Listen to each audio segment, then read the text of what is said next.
또 아름다운 날이 시작이 되었죠. 오늘은 요한복음장 1절부터 20절까지 말씀을 읽을 거예요. 이제 이 장면이 바로 예수께서 잡히시던 밤에 유월절 식사를 하시고 그 자리에서 일어난 일을 기록을 하고 있죠. 예수께서 제자들의 발을 씻기시는 장면이에요. 이건 매우 익숙한 장면이죠. 발을 씻어주는. 그런데 사실 이 말씀을 이해하면 그게 얼마나 엄청난 이야기가 담겨 있는지를 비로소 알 수가 있는 거예요. 사실 이 발을 씻는 거는 그 당시 종의 신분을 가진 사람들이 방문하는 손님들을 위해서 했던 데 예수님이 발을 씻어주기 시작하신 거죠. 그러다 이제 베드로한테 왔는데 늘 베드로가 말썽꾼이기도 하지만은 베드로를 통해서 하나님의 계시가 드러나는 경우가 참 많아요.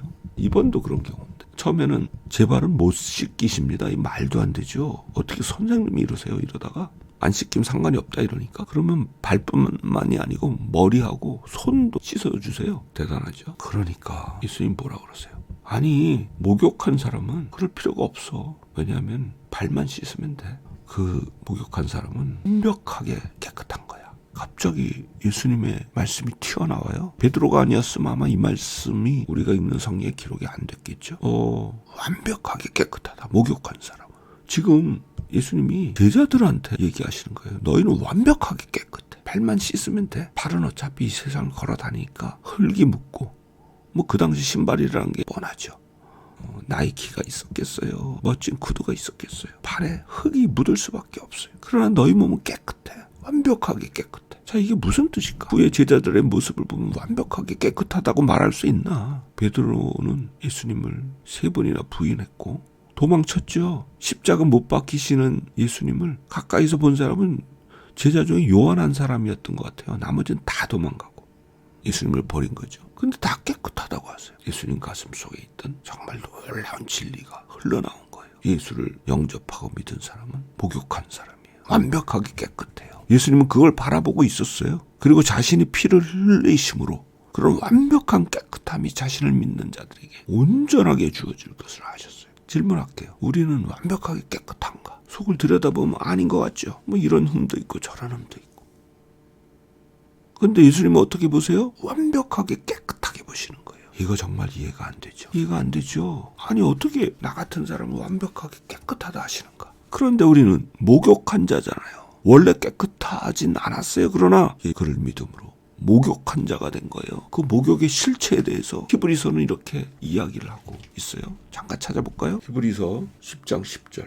이 뜻을 조차 예수 그리스도의 몸을 단번에 들이심으로 말미암아 우리가 거룩함을 얻었노라. 거룩함은 우리가 얻은 거예요. 원래 우리가 거룩했던 게 아니고 목욕함으로 얻은 거예요. 그래서 4절에 이렇게 이야기를 하죠. 10장 14절에 보면 저가 한 제물로 거룩하게 된 자들을 영원히 온전케 하셨느니라. 영원히 온전케. 이 영원이란 건 단순한 시간뿐만이 아니고 그냥 모조 세계의 끝에서 끝까지 미치는 그런 차원의 영원이에요. 우리는 영원히 온전케 됐어요. 그게 예수께서 말씀하신 목욕한 자는 완벽하게 깨끗하다. 그렇게 말씀하신 의미예요. 18절에 보면요. 다시 이렇게 이야기하죠. 이것을 사하셨은 즉 다시 죄를 위하여 제사 드릴 것이 없느니라. 예수 그리스도의 죽으심의 그 피 흘리심의 효력이 완벽하고 영원하기 때문에 죄를 위한 2번의 제사가 필요 없다는 거예요. 이해되셨어요? 그래서 이렇게 이야기를 해요. 히브리서 10장 9절 보면요. 이렇게 돼 있어요. 형제들아 우리가 예수의 피를 힘입어 성소에 들어갈 담력을 얻었나. 우리는요. 여기서 이 성소라고 말한 게 하나님이 거하신 지성소를 뜻하는 단어예요. 그 지성소에 들어갈 담대함, 담력을 얻었대요. 예수의 피를 힘입어서. 그 길은 우리를 위해서 휘장, 지성소와 사람 사이를 막는 천으로 만든 휘장이 있었거든요. 그 휘장을 쩌시고 휘장 가운데로 열어놓으신 새롭고 상길. 그 길이 무엇이냐? 휘장은 곧 저의 육체니라. 예수 그리스도의 죽으심으로 말미암아서 우리는 온전한 담대함으로 하나님 앞에 나아갈 만큼 완벽하게 깨끗하게 된 거예요. 그걸 로마서에서 바울은 뭐라고 이야기하느냐. 로마서 3장 3절 24절 잠깐 볼게요. 로마서 3장 23절 24절. 자, 모든 사람이 죄를 범하였죠. 그래서 하나님의 영광에 이르지 못했어요. 23절에. 그런데 4절에 보면 그리스도 예수 안에 있는 구속함, 대신 죄값을 지불하시는 그런 구속함으로 말미암아서 하나님의 은혜로 값없 의롭다 하심을 얻은 자 되었느니라. 여기서 이게요, 의롭다 하심을 얻은 이 상태는 영원히 효력이 있는 완벽한 상태예요. 이 한국말로는 참 번역이 어려운 헬라어의 분사를 사용을 해서 이 의미를 표현해요. 그래서 우리는 완벽하게 깨끗하게 된 거예요. 자, 그럼 이해가 안 가죠? 세상 살면서 우리가 스스로 쳐다보면 완벽하지 않잖아요. 가죠. 살면서 깨달으면서 실수하고 범죄하는 경우도 있죠. 그게 바로 발을 씻는 것이 필요한 거예요. 우리의 죄를 고백할 때 주님께서 우리의 발을 씻어주시고 깨끗하게 하세요. 그럼 우리가 깨닫지 못하는 죄는 어떻게 하느냐? 아까 얘기했잖아요. 완벽하게 되었다고요. 거룩하게 되었다. 그래서 우리는 담대할 수 있는 거예요. 우리가 깨닫는 죄는 회개하고 깨끗하게 씻음받고, 깨닫지 못한 죄는 이미 예수 그리스도의 은혜로 정결하게 된 것을 믿음으로 의지하면서 우리는 담대함으로 살아가는 그런 존재가 된 거예요. 근데 또 한 가지 말씀을 하신 거죠. 여기서 너희가 내가 한 것처럼 서로 발을 씻어주라.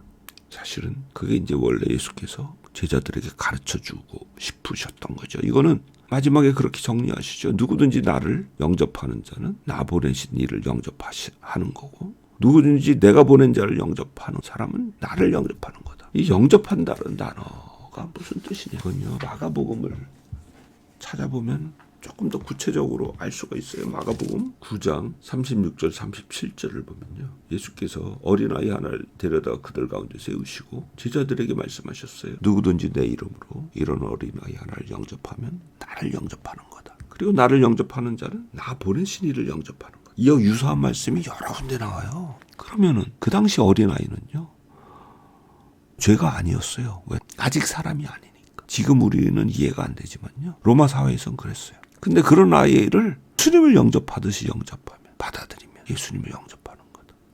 왜 이 말씀을 하셨겠어요? 땅 작고 보잘것없고 비천하고 가치 없는 사람, 그들을 향해서 예수님을 영접하듯 그들을 영접하는 것. 그것이 우리가 교회로서 예수 그리스도의 지체로서 살아가야 할 삶의 방향이라는 것.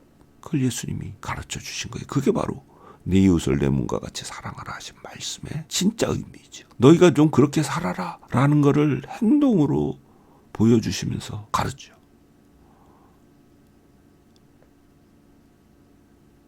이미 깨끗하게 된 자로서 우리는 그렇게 살기를 바라시는 주님의 뜻을 우리가 이루어드리지 않을 수가 없죠. 은혜로 깨끗게 되었는, 그게 주님이 오늘 우리에게 주기를 원하시는 놀라운 말씀이죠. 사실 우리는요, 이게 정말 깨끗게 되었다라는 게 우리 중심에 알아질 때 그 놀라운 은혜의 영광이 우리 가운데 충만한 것을 알 수가 있어요. 꿈의 죄책감도 없이 하나님 앞에 설 수 있다라는 건 상상을 넘어서는 은혜예요. 그런 은혜를 우리가 받았어요. 우리가 목욕한 자잖아요. 그런 은혜를 받은 자이니까. 또한 주님의 직접 행동으로 보여주신 대로 가장 작은 자를 영접하는 주님의 지체로서 오늘도 이 땅을 살아가면서 아름다운 생명의 열매를 맺는 삶이 되기를 바랍니다. 할렐루야. 아멘.